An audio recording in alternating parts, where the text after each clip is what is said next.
All right, friends, here we are back again, and this time we get to talk about wonder. We're in this book, Belonging, and we've been discomforted for about a week, and now we get to wonder. And wonder is one of those words you almost just can't say it normally, right? When you talk about wonder, it's not just wonder, but it's wonder. It's this word that kind of opens us up to hopefully try and think in new ways to kind of expand what we think is possible.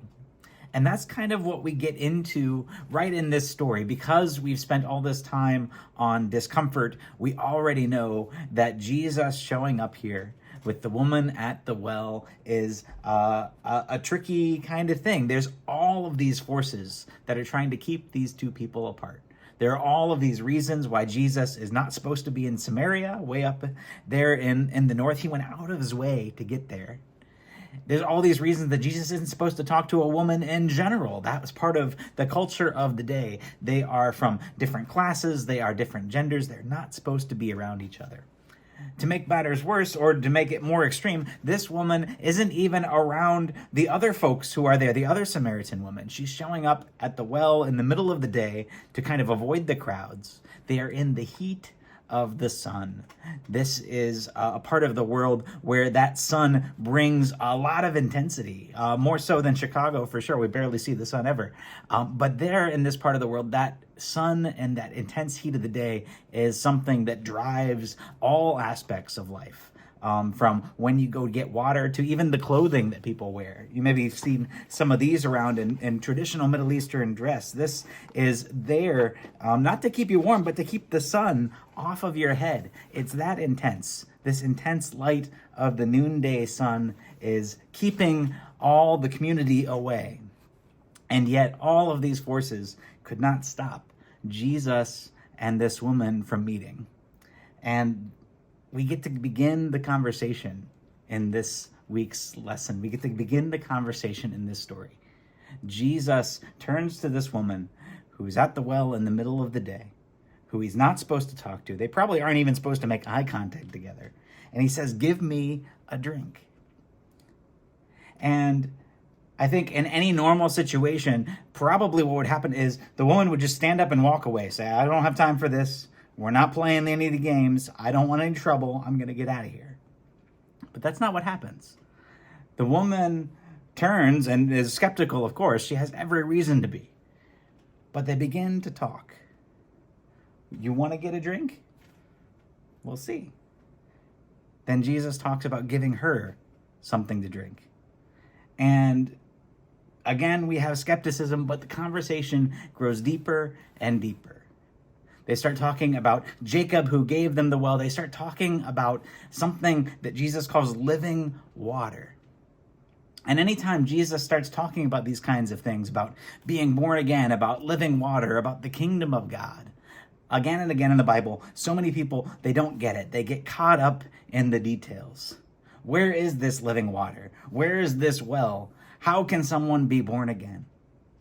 And that conversation happens a little bit here too. But it goes deeper than that. Somehow, this woman who wasn't supposed to have anything in common with Jesus asks more questions. She has somehow an open enough mind, or maybe it's just vaguely curious enough, that Jesus can open up this story just a little bit more. That Jesus can start to give a little glimpse of this new way that the world might be working. That Jesus can give a little glimpse of the way God works in the world. That there could be such a thing as living water, that someone would never have to be thirsty again. By not getting caught up in the details, this woman at the well opens up a new piece of what God is doing in the world right there and right now.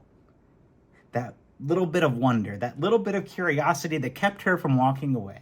Something about her own circumstance, her life experience, whatever it was that kept her in that place just long enough, helped her to see what God was doing and helped us to see what God is doing. In your groups, I hope you have a chance to not just read, but take a look at some of the suggestions that our author Karoline Lewis makes. She makes a really interesting comparison between this part of the story and what happens just about a chapter before the beginning of John chapter 3 with Nicodemus. Nicodemus is a Jewish male, is much more comfortable around Jesus, shows up to Jesus in the middle of the night and asks some other questions. He's a little curious, but he gets caught up in the logistics. He gets caught up trying to figure out how something would work, and he doesn't make it nearly as far in the conversation as this woman does. Something about that piece of discomfort opens up her sense of wonder, opens up a new way to talk to each other. In your groups, I hope you have a chance to kind of dissect what it is about this conversation that helps it go further.